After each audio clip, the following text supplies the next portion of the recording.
তোমাদের সকলকে স্বাগত জানাই ডিন্সবাড়ি অরুণিমা চ্যানেলে। আশা করি সবাই তোমরা ভালো আছো, সুস্থ আছো। আজকে ক্লাস 10-এর চ্যাপ্টার 2 এর এই যে মাইটোসিসের পার্ট 2 নিয়ে আলোচনা করব। আজকে যে টপিক সেটা হলো অ্যানাফেজ, টেলোফেজ এবং সাইটোকাইনেসিস। প্রথমেই আসি সেটা হলো অ্যানাফেজ। ক্যারিওকাইনেসিসের তৃতীয় দশা হলো এই অ্যানাফেজ দশা।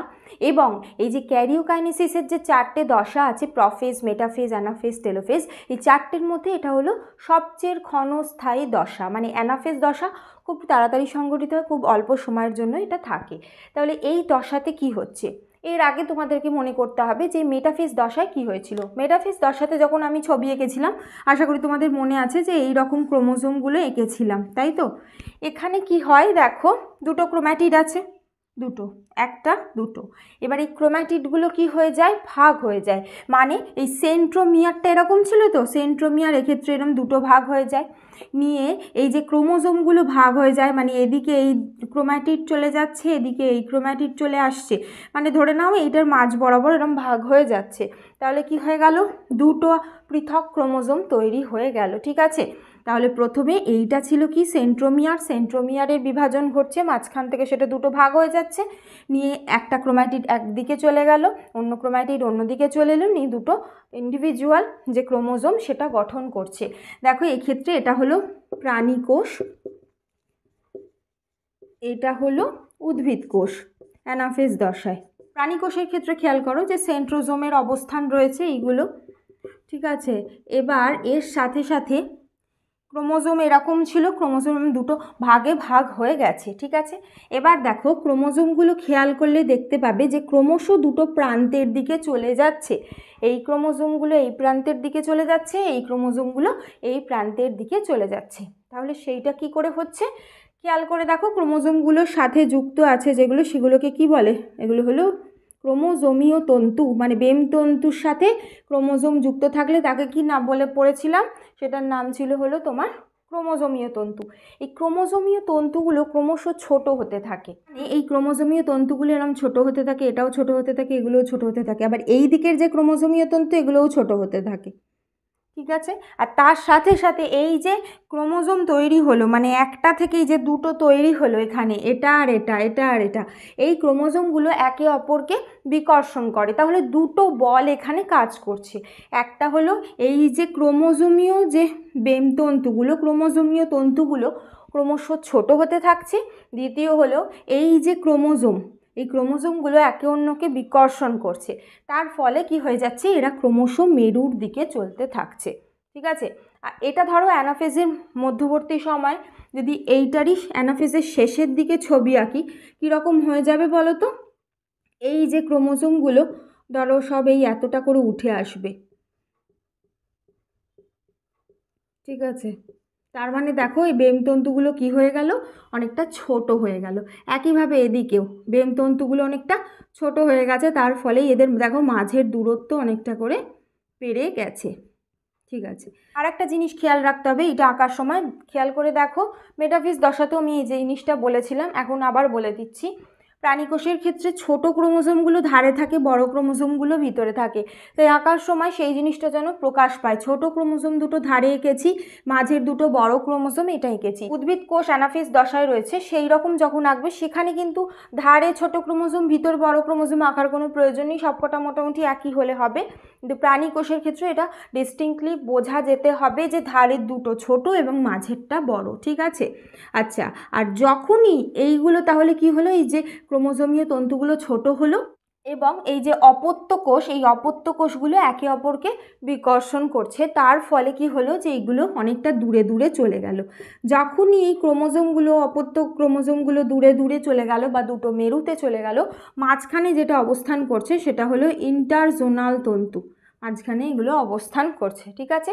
আচ্ছা, এই যে ক্রোমোজোমগুলো দুটো প্রান্তে যাচ্ছে এটাকে বলে হলো অ্যানাফেজীয় চলন। অ্যানাফেজ দশায় যে চলন দেখা যায় ক্রোমোজোমের তাকে বলে অ্যানাফেজীয় চলন। এবার এই দশাতে এই যে অপত্য ক্রোমোজোম তৈরি হলো, এটা প্রথমে ছিল, এগুলো হলো অপত্য ক্রোমোজোম।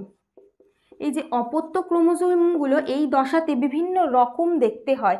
কখনো এইটা একদম মাঝ বরাবর রয়েছে, মানে সেন্ট্রোজোমটা একদম মাঝ বরাবর রয়েছে। এটা অনেকটা ভি আকৃতির। এটাকে কি বলে, আগেও পড়েছো তোমরা, এটাকে বলে হলো মেটাসেন্ট্রিক ক্রোমোজোম। এটা দেখা যায় অনেক সময়। এই যে তোমার সেন্ট্রোমিয়ারটা একটুখানি, সম্পূর্ণ মাঝ বরাবর না, একটুখানি সাইড করে অবস্থান করে, তখন এটাকে এল শেপের দেখতে হয়, সেটাকে বলে হলো সাবমেটাসেন্ট্রিক। কখনো কখনো এটাকে দেখতে আই এর মতো হয়, মানে এই যে তোমার সেন্ট্রোমিয়ারটা একদম ধারে, সেন্ট্রোমিয়ারটা একদম মানে ধার বরাবর অবস্থান করে, এটা আই এর মতো দেখতে হয়। ঠিক আছে, এক্ষেত্রে দেখো সেন্ট্রোমিয়ারটা এরকম অবস্থান করছে এবং প্রায় ধার বরাবরই অবস্থান করছে, এটা অনেকটা আই এর মতো দেখতে। এটাকে বলে হলো টেলোসেন্ট্রিক। টেলোসেন্ট্রিক, ঠিক আছে। আর অনেক সময় এটা এরকম জে এর মতো দেখতে হয়। এখানে ধরো সেন্ট্রোমিয়ারটা রয়েছে, এরকমভাবে এটা রয়েছে, অনেকটা জে এর মতো দেখতে হয়, এটাকে বলে হলো অ্যাক্রোসেন্ট্রিক। তাহলে এগুলো হলো সবই এক এক ধরনের ক্রোমোজোম। এই রূপগুলোকে সব এই অ্যানাফেজ দশাতেই ভালোভাবে দেখা যাচ্ছে। তাহলে প্রথম বৈশিষ্ট্যটা কি বললাম, যে এক্ষেত্রে এই যে যে ক্রোমোজোম মেটাফেজ দশায় যে ক্রোমোজোম গঠিত হয়েছিল, সেই ক্রোমোজোমের এই যে সেন্ট্রোমিয়ার মাঝ বরাবর বিভক্ত হয়ে যায় এবং ক্রোম্যাটিড দুটো আলাদা হয়ে যায়। তার ফলে এটার ধরো মাঝ বরাবর এরকম ভাগ হয়ে গেল, তখন কি হয়ে যাবে, এটার সাথে এইরকম দুটো, এটার সাথে এরকম দুটো, মানে একটা ক্রোম্যাটিড এই দিকে চলে গেল আর সেন্ট্রোমিয়ারের সাথে আর একটা ক্রোম্যাটিড এদিকে চলে গেল, এটাকে বলছে হলো অপত্য ক্রোমোজোম তৈরি হচ্ছে। এগুলো সবই হলো অপত্য ক্রোমোজোম। ঠিক আছে, দ্বিতীয় যে পয়েন্ট সেটা হলো অপত্য ক্রোমোজোমগুলো একে অপরকে বিকর্ষণ করে। আর এই যে তোমার আছে হলো ক্রোমোজোমীয় তন্তু, এই ক্রোমোজোমীয় তন্তুগুলো ক্রমশ ছোট হতে থাকে। তার ফলে এই দুটোর ফলে কি হতে থাকে, এই যে অপত্য ক্রোমোজোমগুলো ধীরে ধীরে মেরুর দিকে চলে আসতে থাকে, এগুলোও মেরুর দিকে আসছে, এগুলোও মেরুর দিকে চলে আসছে। এটাকে বলে হলো অ্যানাফেজীয় চলন, ক্রোমোজোমের অ্যানাফেজীয় চলন। দ্বিতীয় যে বৈশিষ্ট্য সেটা হলো এই যে ক্রোমোজোমগুলো বিভিন্ন রকমের দেখতে হয়, কখনো কখনো ভি শেপ, এল, আই বা জে, এগুলোকে বলে মেটাসেন্ট্রিক, সাবমেটাসেন্ট্রিক, টেলোসেন্ট্রিক আর অ্যাক্রোসেন্ট্রিক, এগুলো দিয়ে প্রশ্ন আসে। চতুর্থ হলো অ্যানাফেজ, যেহেতু খুব মানে সবচেয়ে ক্ষণস্থায়ী দশা, এই তোমার সব ক্যারিওকাইনেসিসের সব কটা দশার মধ্যে, সেজন্য এই দশাটা খুব তাড়াতাড়ি সংঘটিত হয়। আর এই দশাতে যখন এই যে ক্রোমোজোমীয় এই যে অপত্য ক্রোমোজোমগুলো যখন দূরে চলে যাচ্ছে, মাঝে যে তন্তুগুলো দেখা যাচ্ছে সেটা হলো কি ইন্টারজোনাল তন্তু দেখা যাচ্ছে। তাহলে এই ছবি আঁকার সময় দুটো জিনিস মনে রাখতে হবে, প্রাণী কোষ উদ্ভিদ কোষে দুটোই ছবি আঁকতে হবে যদি কিছু বলে না দেয়। যদি বলে দেয় প্রাণী কোষের ক্ষেত্রে অ্যানাফেজ দেখাও তাহলে আলাদা, বা উদ্ভিদ কোষের ক্ষেত্রে অ্যানাফেজ দেখাও তাহলে আলাদা। যদি বলে না দেয় প্রাণী কোষ উদ্ভিদ কোষ দুটোর ক্ষেত্রেই দেখাতে হবে। প্রাণী কোষের ক্ষেত্রে সেন্ট্রোজোম থাকবে, উদ্ভিদ কোষের ক্ষেত্রে কোনো সেন্ট্রোজোম থাকবে না, মাইক্রোটিবিউল থেকে এই বেমতন্তুগুলো তৈরি হবে। সেজন্য দেখো এই এন্ডে আমি কোনো গোল গোল কিছু আঁকিনি, এখানে এঁকেছি, মানে এটা হলো তোমার সেন্ট্রোজোম। ঠিক আছে, এর পরের যে দশা সেটা হলো টেলোফেজ। এই টেলোফেজ হলো ক্যারিওকাইনেসিসের শেষ দশা এবং চতুর্থ দশা। এই দশাতে এই যে অপত্য ক্রোমোজোমগুলো যে দুই ধারে চলে গেল, এগুলোর চারপাশে একটা আবরণ আসে, নিউক্লিয় পর্দার আবরণ আসে, নিউক্লিওলাস ফিরে আসে এই অবস্থায়। আচ্ছা, এই টেলোফেজ দশা মনে রাখার সবচেয়ে সোজা প্রসেস হলো প্রফেজ দশায় যা যা ঘটেছিল, মানে ধরো জল বিয়োজন ঘটেছিল, ক্রোমোজোমগুলো কুণ্ডলীকৃত হয়েছিল, সেই জিনিসগুলো এখানে ঠিক উল্টো হবে। মানে এখানে ক্রোমোজোমের যে কুণ্ডলীকৃত প্যাচ খুলে যাবে, তাহলে এক্ষেত্রে কী হবে, এই যে ক্রোমোজোমগুলোর যে প্যাচ সেটা খুলে যাবে, ঘনীভবন কমে যাবে, মানে এক্ষেত্রে কোষের মধ্যে জল ঢুকে যাবে, মানে এই যে ক্রোমোজোমের এক্ষেত্রে এই যে নিউক্লিয়াসের মধ্যে জল ঢুকবে। মনে করে দেখো প্রফেজের সময় কিন্তু ঠিক উল্টো ঘটনাগুলোই ঘটেছিল। ঠিক সেই জন্যে মানে প্রফেজ দশার বেশ কিছু অপোজিট মানে ঘটনা টেলোফেজ দশায় ঘটছে। তাহলে কি হলো, যে এই যে মানে ক্রোমোজোমের যে প্যাচ, সেই প্যাচগুলো আস্তে আস্তে খুলে যাচ্ছে। দ্বিতীয় হলো এই যে ক্রোমোজোমগুলোর ঘনীভবন কমে যাচ্ছে। তারপর দেখো আমি এখানে ছবি এঁকেছি যে এই যে ক্রোমোজোমের বাইরে এই যে নিউক্লিয় পর্দা সেটা ফিরে আসছে, নিউক্লিওলাস এইটাও এই দশায় ফিরে আসছে। আর দেখো এই যে বেমতন্তু যেগুলো ছিল, এই বেমতন্তুগুলো সব এখানে বিলুপ্ত হয়ে গেছে। আচ্ছা, প্রাণী কোষের ক্ষেত্রে যে মাঝে ইন্টারজোনাল তন্তু এসেছিল, এই যে ইন্টারজোনাল তন্তু, সেগুলো দিয়েই স্টেম বডি গঠন করে। এইখানে স্টেম বডি আসে এবং তার ফলে দুটো কোষ আলাদা হয়ে যায়। ঠিক আছে, এখানে যে সেন্ট্রোজোমের সেন্ট্রিওল দুটো প্রান্তে ছিল, এগুলো একদিকে চলে গেছে। এই যে প্যাচ খুলে গিয়ে ক্রোমোজোমগুলো কি হচ্ছিল, সরু দীর্ঘ হচ্ছিল। এই যে সরু এবং দীর্ঘ যে ক্রোমোজোমগুলো এরমভাবে পেঁচিয়ে নিউক্লিয় যে জালিকা ছিল সেইগুলোর আকারে চলে আসছে। দেখো, পেঁচিয়ে নিউক্লিয় জালিকা আকারে চলে এসছে। এটা হলো প্রাণী কোষের ক্ষেত্রে হচ্ছে, এটা হলো প্রাণী কোষ, আর এইটা হলো উদ্ভিদ কোষ। ঠিক আছে, তাহলে এই যে তোমার অ্যানাফেজ এবং টেলোফেজ দশার মাধ্যমে ক্যারিওকাইনেসিস শেষ হলো। ঠিক আছে, তাহলে টেলোফেজ দশায় বেশিরভাগ যে ঘটনা ঘটছে কীভাবে মনে রাখবে বেশিটাই ঘটে। প্রফেজ দশায় যা যা ঘটেছিল তার উল্টো, সেগুলো মনে রেখেই লিখবে। আর অবশ্যই ভাবে এই যে নিউক্লিয় পর্দা এবং নিউক্লিয় লাসের যে পুনর আবির্ভাব ঘটে সেটার কথা বলতে হবে। তার সাথে সাথে এই যে বেম তন্তুগুলো যেগুলো ছিল সমস্ত সেগুলো বিলুপ্ত হয়ে যাচ্ছে। তার সাথে সাথে এই যে ক্রোমোজোমগুলো, দেখো এখানে আমি ক্রোমোজোম রূপেই এঁকেছি, আর সেটা প্রাণী কোষের ক্ষেত্রে সেগুলো দীর্ঘ সরু হয়ে কি হয়ে যাচ্ছে, একদম নিউক্লিয় জালিকা রূপে চলে আসছে। এবার আসি সাইটোকাইনেসিসে। এতক্ষণ ধরে এই যে ক্যারিওকাইনেসিসের বিভিন্ন ভাগগুলো হলো, বিভিন্ন দশাগুলো হলো, এবার আসবো সাইটোকাইনেসিসে। মানে নিউক্লিয়াসের বিভাজন এক্ষেত্রে সম্পূর্ণ হয়ে গেছে, এবার হবে সাইটোপ্লাজমের বিভাজন। উদ্ভিদ কোষের ক্ষেত্রে এই যে বেমতন্তুগুলো তৈরি হচ্ছে, এগুলো মাইক্রোটিউবিউল দিয়ে তৈরি হচ্ছে, মানে ছোট ছোট তন্তুর মতো অংশ।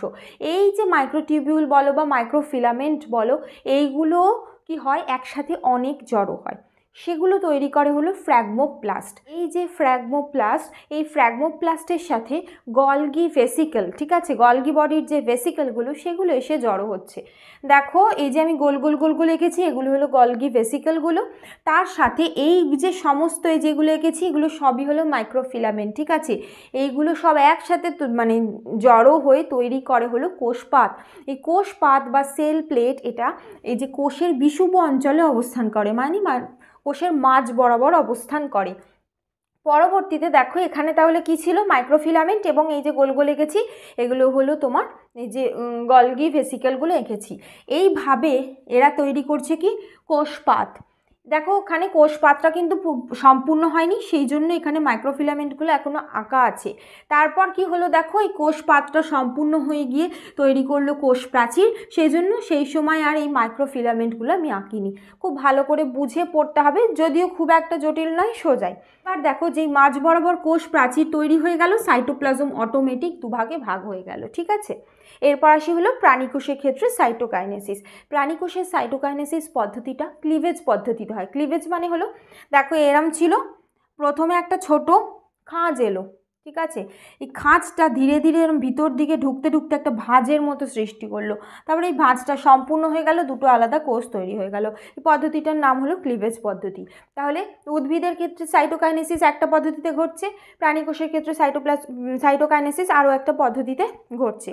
ঠিক আছে, আচ্ছা, যখনই এরকম হয়ে মানে এই যে খাঁজটা বড় হচ্ছে, মানে এখানে ভাঁজ থেকে যে খাঁজ হয়ে গেল এবং এই খাঁজটা সম্পূর্ণ হয়ে গেল, তখনই কিন্তু সাইটোপ্লাজম দুপাশে যা ছিল সেটা ভাগ হয়ে যাচ্ছে। ঠিক আছে, নিউক্লিয়াসের মতো সাইটোপ্লাজমের বিভাজনটা অতটা জটিল নয়। এবার আসি সাইটোকাইনেসিসের দরকার কী ছিল। দেখো এই ছবিটার প্রথমে দেখো, বা এই ছবিটা দেখো, সাইটোকাইনেসিস হয়নি, একটা কোষে কটা নিউক্লিয়াস, দুটো। এক্ষেত্রে দেখো এটা সম্পূর্ণ হয়নি, একটা কোষে কটা নিউক্লিয়াস, দুটো। তাহলে এইভাবে যদি সাইটোকাইনেসিস না হয়, একটা কোষে এই যে নিউক্লিয়াসের সংখ্যা বাড়তে থাকবে। এখানে দুটো দেখতে পাচ্ছ, এইভাবে যদি কোষ বিভাজিতই হতে থাকে কিন্তু সাইটোকাইনেসিস না হয়, একটা কোষে অনেকগুলো তোমার নিউক্লিয়াস অবস্থান করবে। এই যে উদ্ভিদ কোষে যখন একের বেশি নিউক্লিয়াস অবস্থান করে সেটাকে বলে হলো সিনোসাইট। প্রাণী কোষের ক্ষেত্রে যখন একের বেশি নিউক্লিয়াস অবস্থান করে সেটাকে বলে হলো সিনসাইটিয়াম। এই সিনোসাইট আর সিনসাইটিয়াম এগুলো দিয়ে খুব বেশি প্রশ্ন আসে, খুব ভালো করে পড়বে। ঠিক আছে, আশা করি তাহলে বোঝাতে পারলাম। উনি উদ্ভিদ কোষ ও প্রাণী কোষের মাইটোসিসের মধ্যে পার্থক্য দেখে নিই। এই যে উদ্ভিদ কোষের ক্ষেত্রে বেমতন্তু তৈরি হয় হলো মাইক্রোটিবিউল দ্বারা, প্রাণী কোষের ক্ষেত্রে বেমতন্তু তৈরি হয় সেন্ট্রোজোমের অ্যাস্ট্রাল রশ্মি থেকে।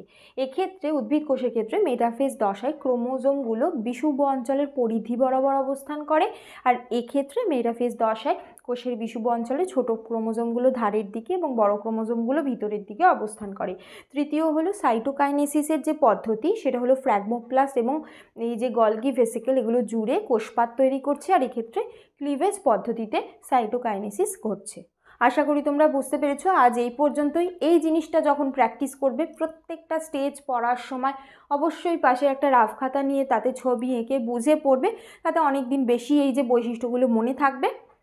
এবং অনেকে কি করে জানো, মানে খাতাতে দেখা যায় যে যখন ছবি আঁকছে সেক্ষেত্রে মানে ছবি আঁকার সাথে সে যে লিখেছে বৈশিষ্ট্য সেগুলো মিললেই, মানে বৈশিষ্ট্যগুলো তো মুখস্থ করে লিখে ফেলেছে, কিন্তু ছবিতেও যেই মেটাফেজ দশায় প্রাণীকোষের ক্ষেত্রে ছোট ক্রোমোজোমগুলো ধারে থাকবে, বড় ক্রোমোজোমগুলো ভিতরে থাকবে, এই যে জিনিসগুলো এগুলো তো বুঝতে হবে, এবং যে বৈশিষ্ট্যগুলো পড়ছি সেগুলোকে আমার মাথায় নিয়ে ছবিতে সেটাকে রিফ্লেক্ট করাতে হবে। সেই জিনিসটা বেশিরভাগ স্টুডেন্টরা করে না।